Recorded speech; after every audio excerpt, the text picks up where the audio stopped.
नमस्कार, मैं हूं विकास सुखीजा और आप देख रहे हैं अब तक टाइम। दोस्तों, खबर आ रही है करनाल के करण विहार से। आपको बता दें, एक प्रवासी परिवार पर घर में पूजा करने को लेकर पड़ोसियों ने जादू टोने का आरोप लगाते हुए हमला कर दिया है। आपको बता दें, इस परिवार का एक युवक और उसकी धर्मपत्नी बड़ी बुरी तरह से घायल हो गए हैं, जिनको उपचार के लिए एक निजी अस्पताल में भर्ती कराया गया है। दोस्तों, सुनवाएंगे इस दौरान किस तरह से पूरे परिवार के ऊपर हमला किया गया और परिवार की बेटी को भी जबरन खींचने का मामला सामने आया है। इस मामले में थाना प्रभारी से बात की तो उनका कहना है कि इस पूरे मामले को लेकर कड़ी कार्रवाई की जाएगी।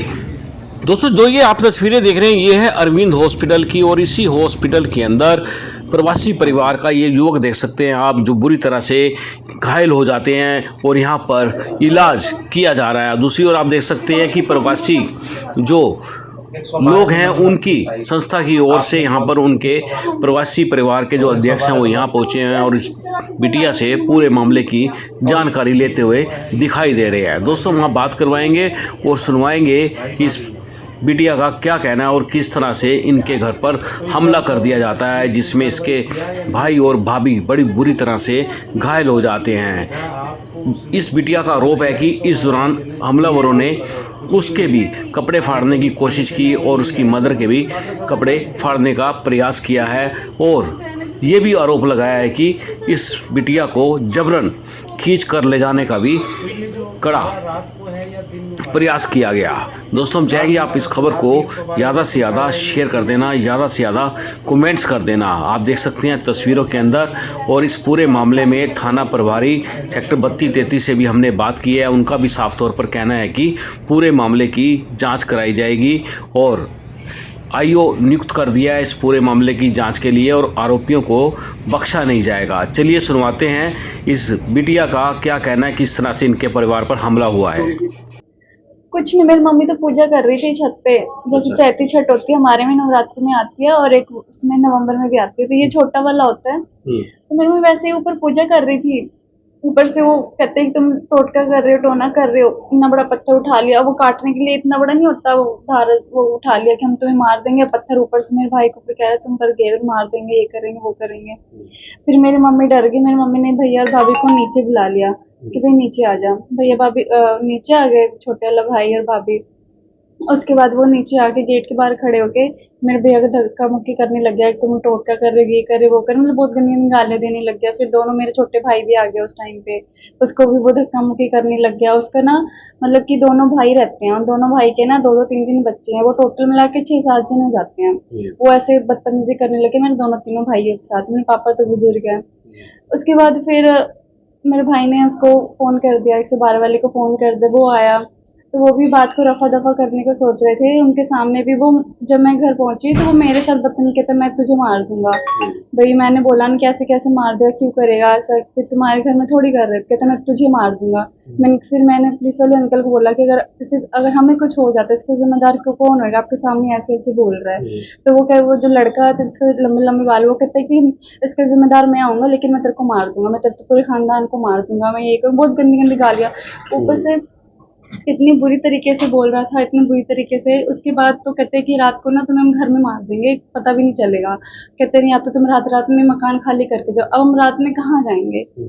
तो फिर हम सब डर गए, तो वो बात खत्म होगी वहां पे। फिर हम सब डर गए, तो हमने कहा कि रात को कुछ कर कुरा दिया तो हम कहाँ जाएंगे। फिर मैंने मम्मी को बोला, हम देख मैं रिपोर्ट लिखवाती हूँ, थोड़ा हमें सपोर्ट मिल जाएगा कि भाई कुछ ना हो, कुछ भी नहीं होएगा। वही डर था, जिस डर से हम गए थे। फिर साथ में पुलिस वाला भैया आया था थोड़ा उसको समझाने के लिए कि भाई ऐसा ऐसा कुछ मत करो, बात को खत्म करो। लेकिन वो पुलिस वाले भैया के ऊपर भी चढ़ाई करने लगा, उसको भी धक्का मुक्की करने लग गया। उसके साथ में उसकी बीवी थी, वो मुझे धमकी देने लगी, मारने की धमकी देने लगी, धक्का मुक्की करने लगी। बस पीछे से उन्हीं का जो साइड वाले भैया का लड़का है, वो मुझे पीछे से पीछे यहाँ पे मारा। और जब मैं वीडियो बना रही थी, मेरा फोन खींच के जमीन पे जोर से पटकदार फोन ले लिया। फोन भी नहीं दिया, फोन भी उसी के पास है। उसके बाद फिर हम बोलने लगे कि भाई क्यों, और उसने मेरे पापा बहुत बुजुर्ग है, उनको भी उसने 2-3 थप्पड़ खींच खींच के लगा दिया और गंदी गंदी गाली दी। यहाँ तक कि मेरी टी शर्ट भी ऊपर कर दिया था, मतलब बहुत बुरी, पूरा टी शर्ट मेरी ऊपर हो गई थी। मुझे ऐसे कर पैरों में, हाथ में भी पूरी चोट है, देखो। उसने मुझे घसीट के लेके, मेरी पब्लिक भी खड़ी थी और मेरे भाई के ऊपर जो सड़क पे पत्थर लगाते हैं ना, बड़े वाला 2 किलो का पत्थर होता है, वो मेरे भाई और भाई के ऊपर मारा और एक मेरे भाभी के ऊपर मारा, दोनों को सिर में लग गया है। उसके साथ बच्चे खड़े थे, भगवान ने बच्चे को बचा लिया, लेकिन मेरी भाभी को, अगर बच्चे के ऊपर गिरता तो स्पॉट मर जाती। वो तो भाभी बढ़ गए तो थोड़ा सा भी जो भी है उस हालत में आप अंदर देख सकते हो था, उनके सामने हुआ। इसे रोक रहा था लेकिन वो अकेला था, वो क्या करता। तो फिर वो डंडे लेने जब तक गया तब तक तो मेरे भाई की खून से लथपथ हालत इतनी खराब हो गई थी। तो फिर मैं फटाफट से, मैं ऐसे ही नंगे पन्नी जैसी थी, मैं उठा के, मैं क्योंकि भाई को मैं ऐसे हालत में छोड़ नहीं सकती थी, मैं ऐसे उठा के अपने भाई को लेने के लिए लेके मैं हॉस्पिटल आ गई, कल्पना चावला में चली गई कि भाई वहाँ पे ले जाती हूँ। वहाँ पे ले गई, वहाँ से मैं एम्बुलेंस को साथ लेके आई, तब तक भैया भाभी को ऑटो पे लेके यहाँ आ गए थे। फिर यहाँ आने के बाद फिर मैं बाद में पीछे से आई हूँ, तो कहते हैं कि भाई प्राइवेट में लेके गए क्योंकि वहाँ पे चंडीगढ़ रेफर करना चाह रहे थे, लेकिन जब तक वो रास्ते में जाते तब तक तो चल बचता भी नहीं, इसीलिए कोमा में है भाभी 5-6 दिन तक। तो कह रहे कि अभी कुछ कह ही नहीं सकते, डॉक्टर तो कह रहे कि अभी कुछ भी नहीं कह सकते। पुलिस में दोबारा बात हुई आपकी? पुलिस वाले तो अभी यहाँ आए नहीं है, वो पता नहीं, अभी तक तो यहाँ पे पुलिस वाले आए नहीं है। कहाँ के रहने वाले तुम लोग? हम वैसे बिहार से रहने वाले हैं, करण बिहार, हम 2 साल से रह रहे हैं वहाँ पे। कोई और ये जो भी आए हैं जो पड़ोस वाले हैं, वो भी पीछे 5-6 महीने या फिर साल हुए हैं उसको आए हुए। वो कौन लोग हैं? वो है ओम प्रकाश नाम है, राणा है कोई, जमींदार है। तो सोचते हैं कि गरीब है तो उसको हम ऐसे ही कर देंगे, तो हमने उसको कुछ बिगाड़ा थोड़ा था, हमने तो अपनी छत पे पूजा कर रहे थे और एक चैत का छठ होता है वही कर रहे थे, सबको पता है। मैंने उनसे बोला कि एक बार अब चेक तो कर लो, ऐसे क्यों बोल रहे, चेक तो कर लो। वो तो बदतमीज, उनका 2-3 बेटा जो मुझे खींच के ऐसे ऊपर ही खींच के लेके जा रहा था, फिर किसी लेडी ने बोला इसको छोड़ दो, इसके कपड़े हो गए, फिर भी वो लड़का लेके जा रहा था मुझे। कितने लोग थे हमला करने वाले? वहाँ पे 6-7 थे हमला करने। पुलिस को अब आपने बताया सारी घटना? पुलिस से बात हुई? नहीं, पुलिस अभी यहाँ आई नहीं है, मैं अपने भाई को ऐसे कैसे छोड़ के जाऊँ पुलिस स्टेशन वगैरह। थोड़ा सा कुछ हुई तभी तो मैं आगे कुछ करूंगी। पुलिस यहाँ पे आई नहीं है। क्या मांग करती हो? मैं पुलिस से चाहती हूँ कि वो हमारी सुने, हमारी हेल्प करे, और जो ये हालात है उसे नजरअंदाज ना करे, वो हम देखे और समझे और इसके लिए कुछ करे, प्लीज करे। बस प्रशासन से एक उम्मीद है, ये उम्मीद को प्लीज ऐसे ना छोड़े, क्योंकि मेरे जैसे पता नहीं कितने होंगे जो चुपचाप, किसी की जान भी चली जाती है वो कुछ करते भी नहीं होंगे, क्योंकि पैसे वाले लोग हैं, पैसे वाले तो बात मुंह बंद कर देते हैं। लेकिन मैं चाहती हूँ प्लीज ऐसा ना करे, क्योंकि आज मैं, कल कोई और भी हो सकता है। भैया भाभी यहीं एडमिट है? हाँ जी, अंदर ही एडमिट है, ऑक्सीजन लगी है भाभी। रीजन क्या था? कोई रीजन नहीं पता लगा? रीजन यही था कि मेरी मम्मी पूजा कर रही थी छत पे, इसीलिए वो पत्थर उठा ले, कहते कि तुम टोटका कर रहे हो ना, तुम डोना टोटका कर रहे हो, पत्थर उठा ले हम तुम्हें मार देंगे। हमारे बच्चे डर जाते हैं इससे। जब भी कुछ नहीं, दीपक थी, दीपक में जोत जगाई हुई थी बस, और फ्रूट रखे थे, जो सूप के फ्रूट होते हैं जो छठ पे होता है, सेम वही प्रोसेस इसमें होता है। हमने सब कुछ दिखाया, पुलिस वाले भैया को भी दिखाया, सबको दिखाया, लेकिन वो पुलिस वालों के सामने जब उन्होंने हमें मारा, पुलिस वालों के सामने उन्होंने पत्थर मार मार के मेरे भैया भाभी की हालत कर दी।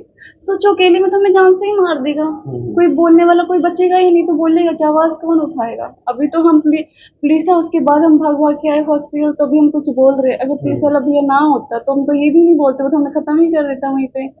पूरी रात को हमारे घर के बाहर बाथरूम है, पूरी रात कोई बाथरूम नहीं गया, अंदर कुंडी लगा के बैठे रहे। हम 2 जने हॉस्पिटल में रहे, वहां हमने मना कर दिया था कि कोई बाहर नहीं निकलेगा, क्योंकि पता नहीं ना, कुछ भी कर सकता है वो। मतलब ना, मेरी स्कूटी है उसपे पूरी खून हुई पड़ी है, मेरे कपड़े सारे खून, पैजामा सारा खून हुआ पड़ा है, टी शर्ट में चेंज करके आई थी।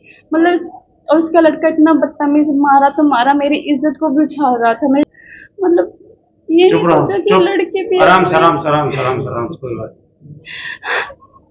सोच के देखो यार, मैं एक लड़की हूँ, उसने मुझे मारा तो मारा, मेरी इज्जत को भी उछाला। कोई ऐसा करता है क्या? मेरे भाई भाभी को भी मारा, उसको एक खरोच हम हाथ तक नहीं उठाए, सिर्फ हम जुबान से ही बोल रहे थे कैसे, क्यों कर रहे हो। फिर भी उन्होंने पत्थर मार दिया, इतने बड़े बड़े पत्थर मार दिए। मेरे भैया भाभी की बहुत हालत खराब है जी। वो हमारा कल पूजा था जी, ये जो चैती छठ बोलते हैं, हम छत पे पूजा कर रहे थे। पड़ोसी ने कह रहे भाई तुम जादू टोना कर रहे हो, तो उनने गाली गुली दे दी, बदतमीजी यही उठा रहे थे मारने के लिए। तो हमने 112 पे डायल कर दिया कॉल, तो आए, तो उनके सामने धमकी दे रहे थे, कह रहे रात को तुमको मार दूंगा अगर नहीं घुस के। तो पुलिस वाले कह रहे तुम खाली कर दो 2 दिन के अंदर अंदर। तो हमने कहा 2 दिन में कहाँ जाएंगे, हमने कहा चलो ठीक है। तो हमको डर सा लग गया था कि वो कह रहे थे रात को मार देंगे, तो हमने कंप्लेन कर दिया। तो कंप्लेन करने के बाद एक पुलिस वाले का नंबर दिया था, उनको फोन किया करण विहार में, तो आए, उनको घंटी बजाया, वो निकले तो उनके सामने फिर भाई और सब थे हम, तो पीछे से आया उनके जो पड़ोसी और थे, तो बस मारपीटी करने लगे, मारने लगे सब। जिससे झगड़ा हुआ ये पड़ोसी है हाँ या जी, मकान मालिक है? पड़ोसी है जी। अच्छा। हाँ जी, हम तो किराए पे रहते हैं, मकान मालिक तो कह रहे रहो हमारी, वो कोई नहीं है, वो जा रहे वैष्णो देवी। किस किस को चोट लगी है? जी मेरा भाभी को लग गई और मेरा भाई को लग गया, गंभीर ज्यादा हालत। चोट लगा है? हाँ जी, बहुत आईसीयू में भर्ती है जी। अच्छा, और इसके अलावा कोई आपकी बहन के साथ भी हाँ बदतमीजी जी, करी उसके है? साथ बदतमीजी हुआ जी काफी, मम्मी के साथ भी उसको मम्मी के साथ, मम्मी का ब्लाउज फाड़ दिया था ऐसे। अच्छा। हाँ जी, और बहन को घींच के ले जा रहे थे इधर। अच्छा, हाँ। तो अब यहाँ कहाँ एडमिट किया हुआ है? हाँ जी, एडमिट किया है। कहाँ पे? ये अरविंद हॉस्पिटल में। अच्छा, तो क्या मांग करते हो? जी हम क्या करेंगे, जाए जो कर दो, क्या करना है क्या। पुलिस एसपी करनाल से मिलोगे, थाने में जाओगे, कहाँ जाओगे? जाएंगे थाने में, जो होगा कार्रवाई करेंगे।